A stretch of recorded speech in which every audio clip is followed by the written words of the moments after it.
Sunday, Sunday, Sunday. Dr. Jack tries out his new breaststroke. But will he choke? Find out in an all-new episode of Lost.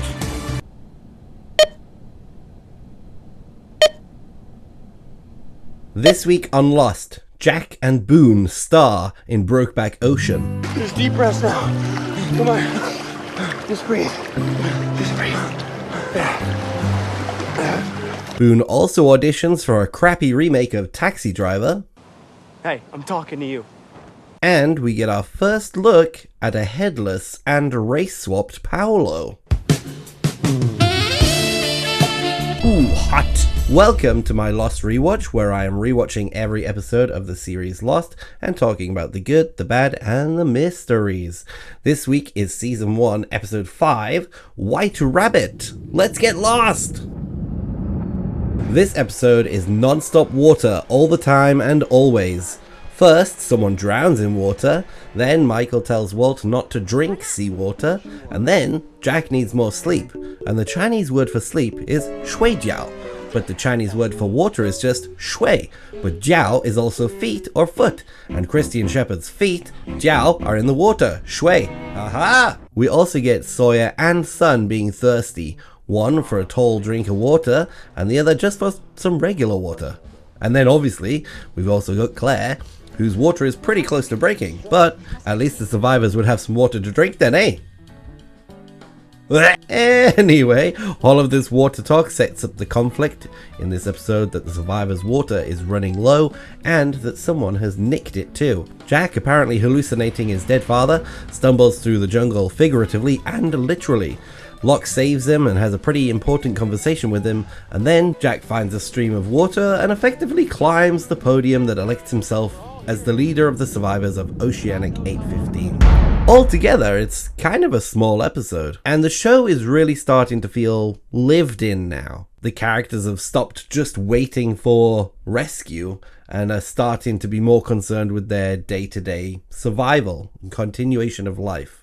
And this is the first episode to be written and directed by people who are not the show's core group of writers and directors. And it's a little bit hit and miss. Whilst this episode's writer, Christian Taylor, who will stay on the show as the supervising producer until Hearts and Minds, writes a very Lostian episode, I would say.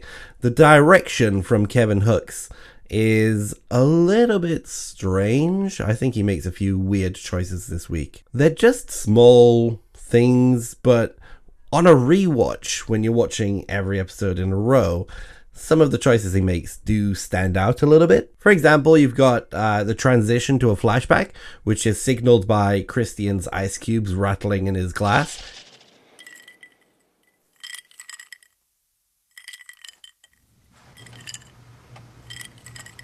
You want to come in? No. Instead of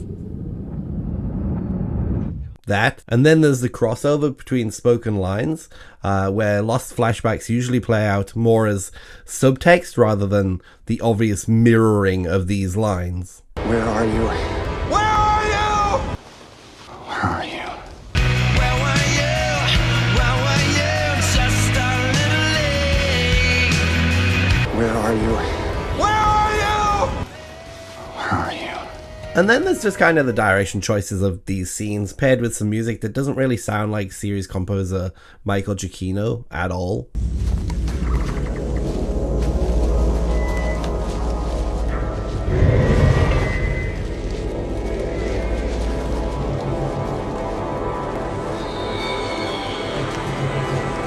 But hey! Hey, I'm talking to you. It's still a good episode. Oh, and I'm glad that the show never gives John Terry that black hair again. He looks like a Lego figure. And another funny thing, you gotta love how even though it's been 6 days and he's had some interactions, Locke still doesn't know Jack's name yet. Where is the doctor? There's a few big moments in this episode. One is Jack's big speech. He's been pushing back on it a little bit for the last 6 days, but he's finally taken on the mantle of leader. Whether he thinks he can do a good job as leader or not is still up for question, but at least he's doing something, unlike Rugby Shirt Girl, who I only clocked one time in this episode.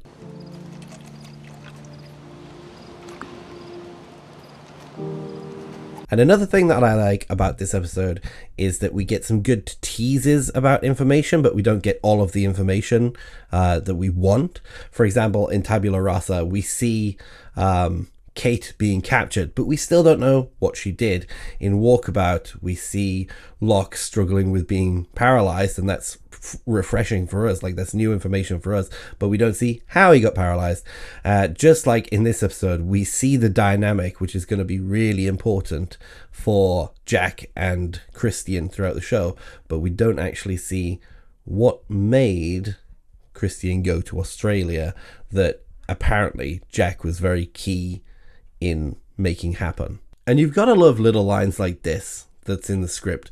Whilst we never really see it on the show, you've got to love this little dig that's there in the intent of the making of the show. And if you got the time, I do recommend reading the scripts. They can be quite fun to go through. And speaking of Jack's childhood flashback, do you think that Jacob is watching this scene here right now? You don't want to be a hero.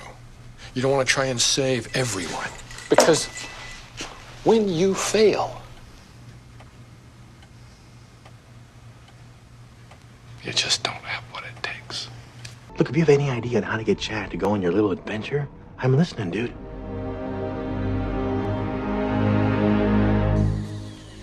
You have what it takes. What did you just say? I said you have what it takes. He said you know what that meant. Or do you think Jack's dad just says this to him every day? So let's move on to those who we have lost on Lost. Ah, Joanna. We did not know you for very long, and apparently nobody else on the island knew you too, because none of them wanted to go and save you. Nobody that you met in the last 6 days wanted to save you? Did you do something wrong?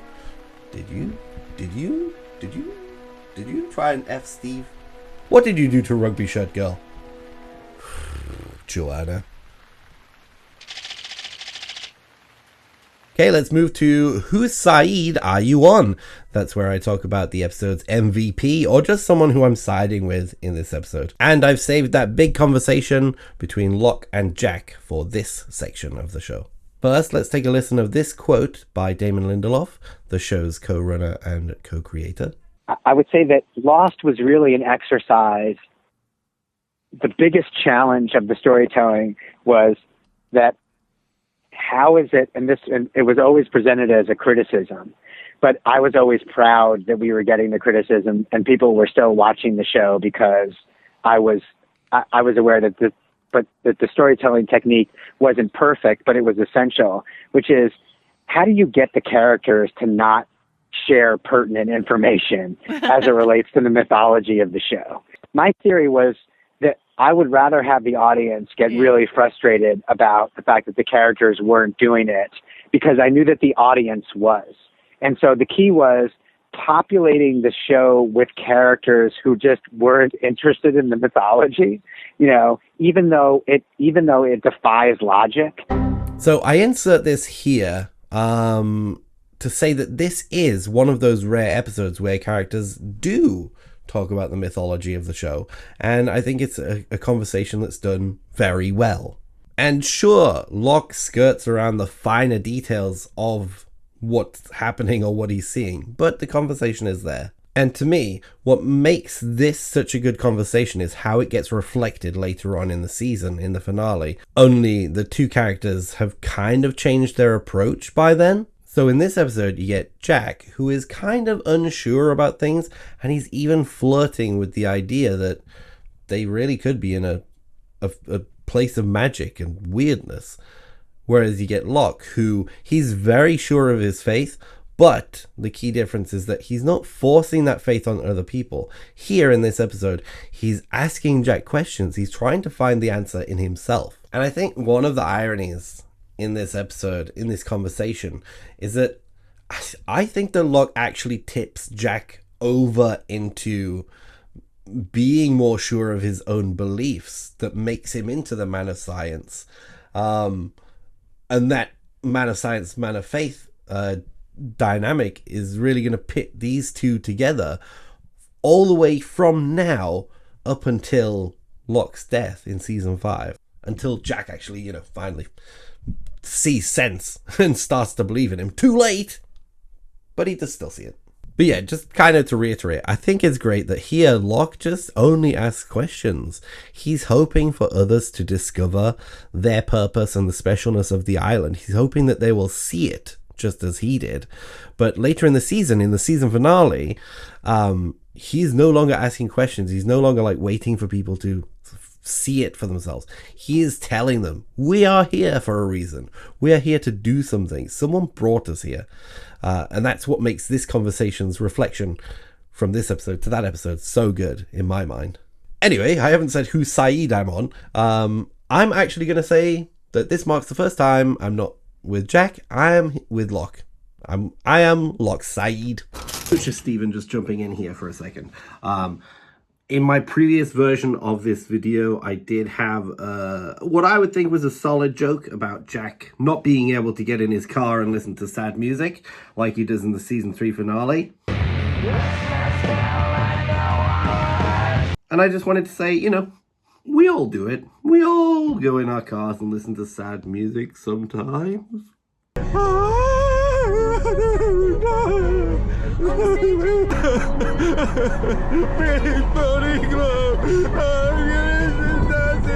Anyway, back to the video. Moving on to It's Hot Out Here. Need I say more? And moving on to Who Be Lying.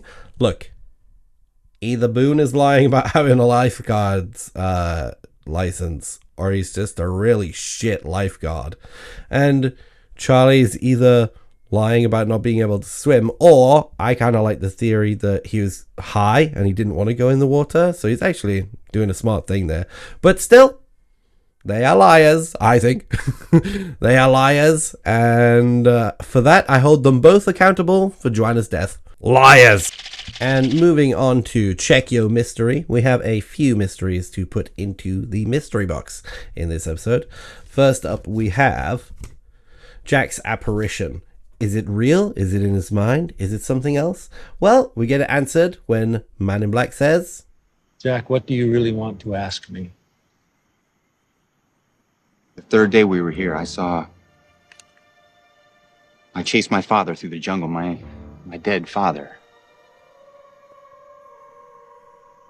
Was that you? Yes, that was me. Then we've got, why was Christian wearing white sneakers? Well, we get that answered too here. I went to pick up his body in Sydney. My dad didn't have any nice shoes. Mother wanted to have the funeral as soon as I landed back in LA. But I thought, who the hell's going to see his feet? And so I had these old white tennis shoes, and I just said, use these, put these on. Because he wasn't worth a nice pair of shoes to me. Then we've got, where was Christian Shepherd's body? Well, whilst that doesn't actually get answered in the show, I do like the theory that just like how Yemi's body disappears for Echo, Christian's body disappears here, where Man in Black is taking the body so that there is no evidence that when he is appearing as a character to a character, he is that real character, if that makes sense. And the final question is, why are Jack and Boone the only people who tried to save Joanna? I mean, seriously, what is up with that? Nobody else tried? Really? I don't even care if Joanna was mean to everybody and nobody wanted to go and help her. Really? Nobody went to help her? Oh my gosh, that is so mean and so horrible. I mean, Kate? Really, Kate? Kate didn't do anything? And Sawyer, who never misses a chance to swim whilst wearing jeans? Nobody saved her? Ha! Yeah, I'll put that in there. That is the only mystery in this episode that doesn't get answered. All right, well, thank you for joining me. I hope to see you next week for House of the Rising Sun, Sun and Jin's first episode. And agree with me in the comments, disagree with me in the comments. Maybe I'll see you in the comments. Well, hey, and yeah, I'll see you in another video, brother. Peace. Namaste. Bye.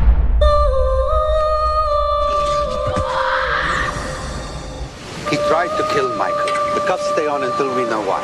How'd you find this place? Where'd they come from? I know who you are, and I know what you're looking for. Just what is it that you did? You had your chance to know. Kate, how did you get to be this way?